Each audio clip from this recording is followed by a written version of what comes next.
a Swiss businessman arrived at Solferino in the afternoon of a bloody battle.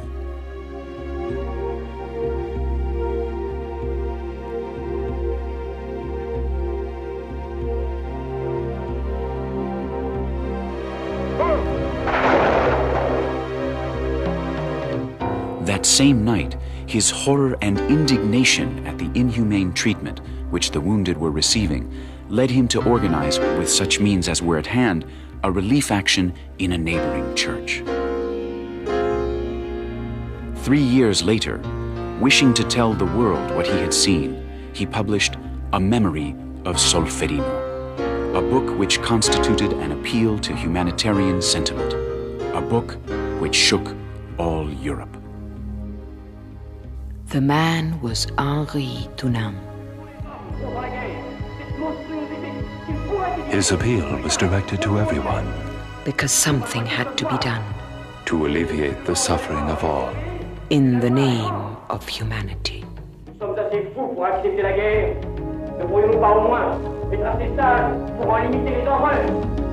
Dunant proposed a solution.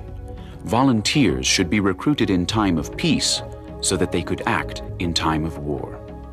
But Dunant was a realist. He knew that his proposal would remain a dream if it were not accepted by all the armies of the world. A dream. An idea. In the name of humanity. 4 citizens of Geneva joined Dunant in forming the International Committee of the Red Cross. The same year, he succeeded in getting the Swiss government to convene an international conference in which 12 governments participated, resulting in the signature of a convention to ameliorate the condition of military wounded on the field of battle. This was the first Geneva Convention, the birth of modern international humanitarian law. The start of a road. From now on, military sick and wounded would be cared for. Assisted without distinction. For the first time. Medical staff and equipment should be respected. And identified by a distinctive sign. A red cross on a white background. And in the name of humanity, an idea. An attitude. To bring hope to all those who suffer. But we have a long way to go. We will have to be neutral. Independent. Impartial. To reach everyone. We will have to organize. And arrange to go everywhere. And recruit more volunteers. And found societies. In all countries. United under one banner. And by a common ideal. To protect life and dignity. In the name of humanity. We will have to protect. The shipwrecked. The prisoners. The civilians. We will have to protect everyone. In time of war. And in time of peace. From hunger. Epidemics. Disaster. We will need people to help other people. For the sake of humanity.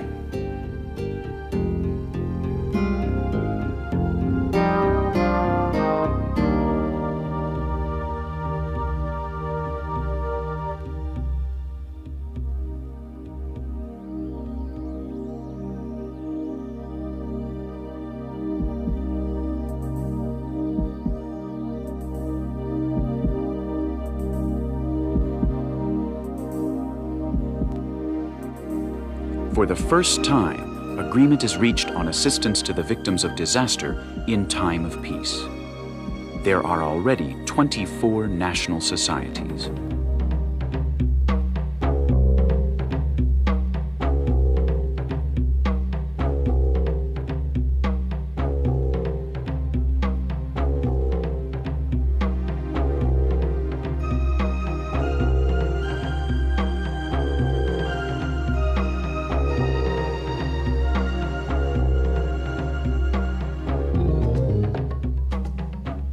Protection for the wounded, sick, and shipwrecked of armed forces at sea.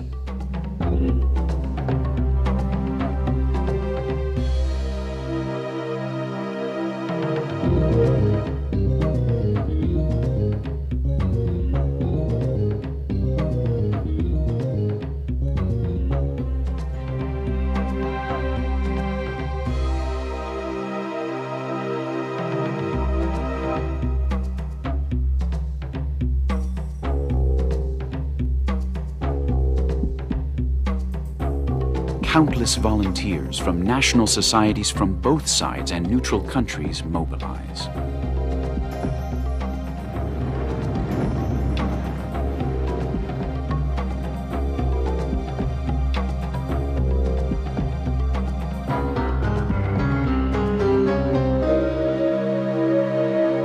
"28 national societies form a federation to benefit, in time of peace, from Red Cross wartime experience. To promote the development of national societies, to fight effectively against sickness and hunger, and to coordinate disaster relief. The first large-scale international relief operation coordinated by the League. 5,000 volunteers take part in the relief operation for victims of the Tokyo and Yokohama earthquakes. Soldiers taken prisoner of war are protected from cruelty. Imprisoned soldiers shall be identified, fed, and housed with dignity. They are entitled to receive correspondence and medical treatment. They must be repatriated immediately after the end of active hostilities. There are already 57 national societies. The first large-scale relief operation in the Third World coordinated by the International Committee of the Red Cross.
Prisoners of war receive protection and assistance.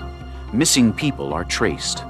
Food, clothing, and medicines are sent to civilians in 18 countries caught up in the conflict.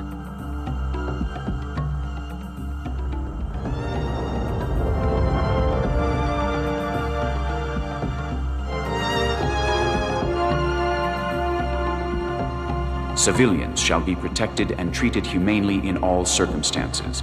It is prohibited to kill, mutilate, or torture civilians, to take them hostage, to humiliate, execute, or attack them.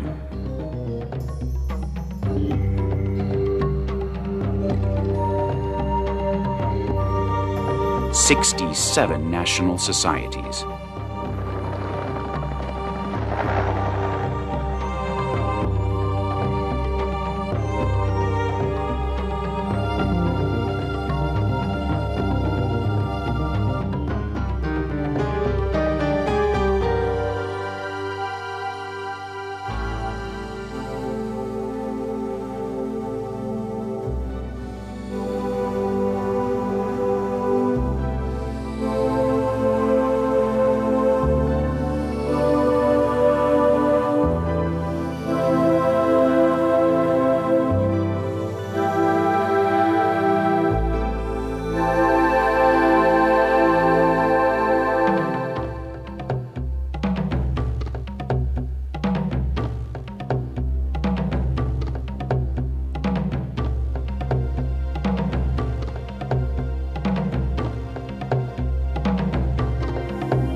The process of decolonization resulted not only in the founding of new national societies, but also in the emergence of new needs.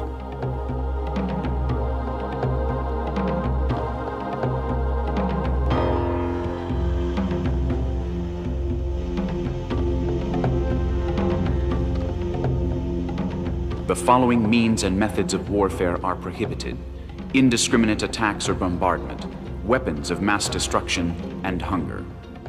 All people, whether soldiers or civilians, must be respected.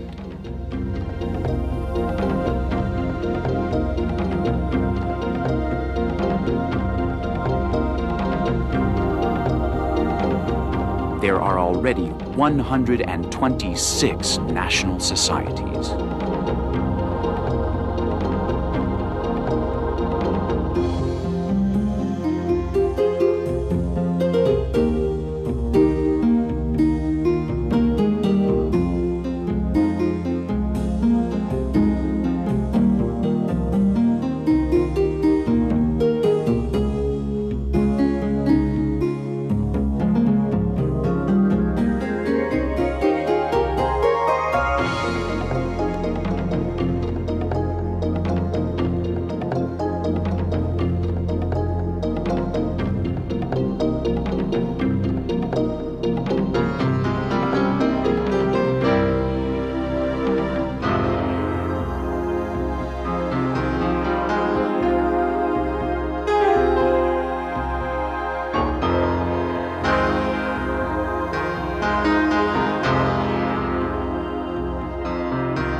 The League changes its name and becomes the International Federation of Red Cross and Red Crescent Societies.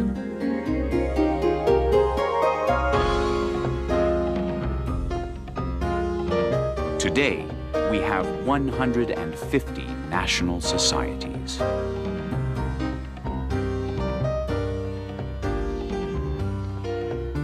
For the last 128 years, the symbols of the Red Cross and the Red Crescent have been ever present, where people suffer. always. But war Destruction and pain, have not ceased. the road is still long. An idea A commitment, protecting life and dignity the world over. in the name of humanity.